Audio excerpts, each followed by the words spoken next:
Hello বন্ধুরা, নমস্কার। আমি প্রেরণাথি চ্যানেলে আপনাদের সবাইকে স্বাগত।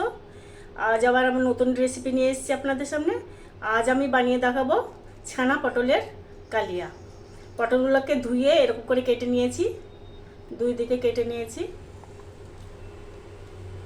গ্রেট করে নিয়েছি ছানা।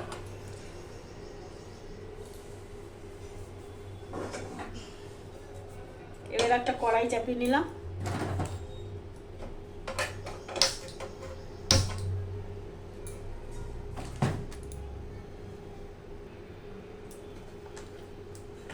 কড়াইয়ে দিয়ে দেবো তেল।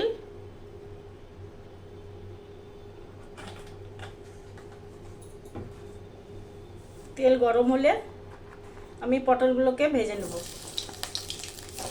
তেলটা গরম হয়ে গেছে।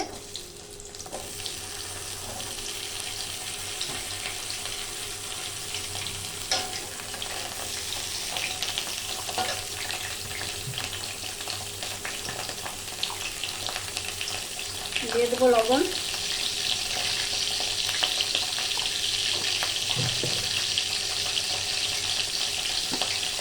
একটু হলুদের গুঁড়ো,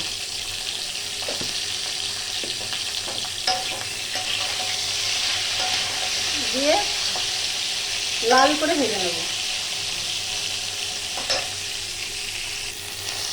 আমার পটলগুলো লাল লাল করে ভাজা হয়ে গেছে, আমি উঠিয়ে নিলাম।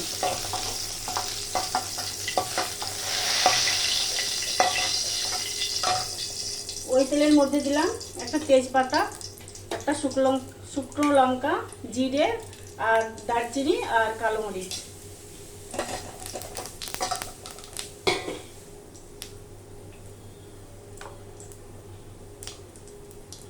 দিয়ে দিলাম আধা চামচ আদা বাটা। দিয়ে দেবো গুঁড়ো মশলা, হাফ চামচ হলুদ গুঁড়ো, হাফ চামচ জিরে গুঁড়ো, হাফ চামচ ধনে গুঁড়ো,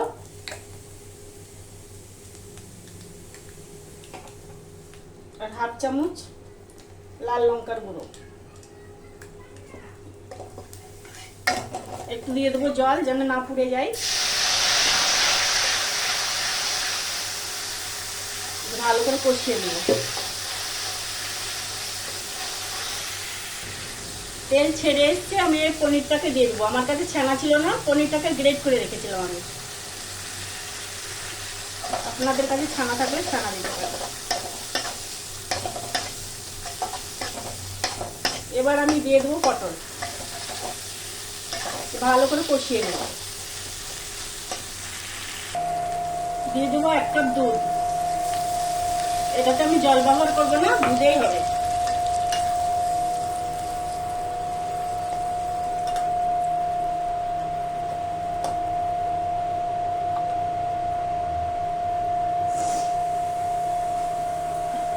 পাঁচ মিনিট ঢাকা দিয়ে সেদ্ধ করে নেব।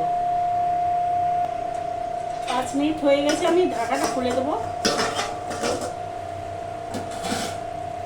হয়ে গেছে আমার।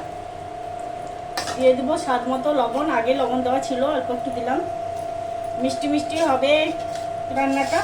চিনি দিয়ে দিলাম।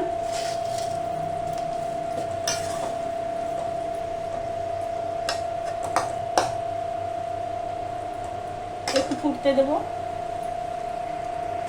আমার ছানা পটলের কালিয়াটা হয়ে গেছে। নামানোর আগে আমি দিয়ে দেবো অল্প একটু গরম মশলা আর 1 চামচ ঘি।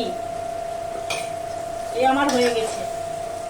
এটা দেখুন খুব সুন্দর হয়েছে, সেন্টও খুব ভালো আসছে।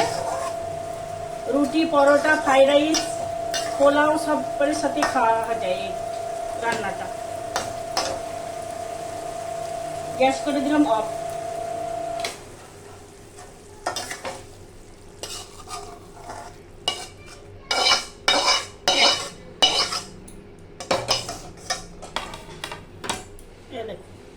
নামিয়ে দিয়েছি।